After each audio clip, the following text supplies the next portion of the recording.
আর chest workout প্রথমে কেবল cross দিয়ে শুরু করব। 4 সেট কেবল ক্রস মারবো, 15টা করে 4 সেটের রিপিটিশন করব। আজকে প্রথমে একটু চেস্ট এক্সারসাইজের ঘুরিয়ে করছি। প্রথমে কেবল ক্রস দিয়ে শুরু করব, তারপরে পেক ডেক ফ্লাই, তারপরে ডাম্বেল প্রেস, লাস্টে ডাম্বেল ফ্লাই, তারপরে pullover. Breathe out, breathe in.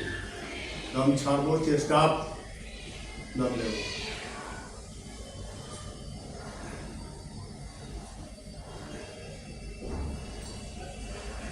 Second exercise, pec deck fly.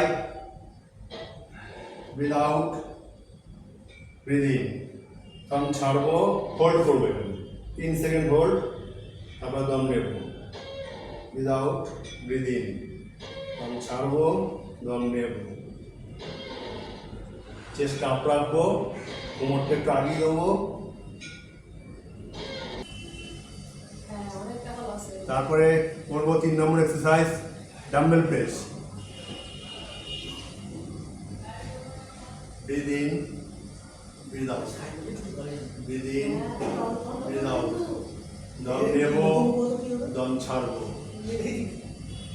এটা 3 সেট করবো, 10 থেকে 12টা রিপিটিশন। আর ওয়েট বাড়াবো। আপার চেস্টের জন্য এটা আপার চেস্টে টাইট করবো। 4 নম্বর exercise, dumbbell fly. Breathe in, breathe out, breathe in, breathe out, breathe in, breathe out. এটাও 3 সেট। ভালো। দম নিতে নিয়ে যাবো, দম ছেড়ে chest tight.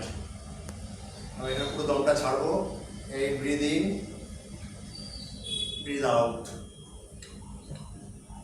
Breathe in, breathe out, breathe in, breathe out. ওয়ার্কআউটটা আজকে একটু অন্যরকমভাবে করলাম। এটা সবাই করে দেখো, খুব ভালো ইমপ্রুভমেন্ট পাবে।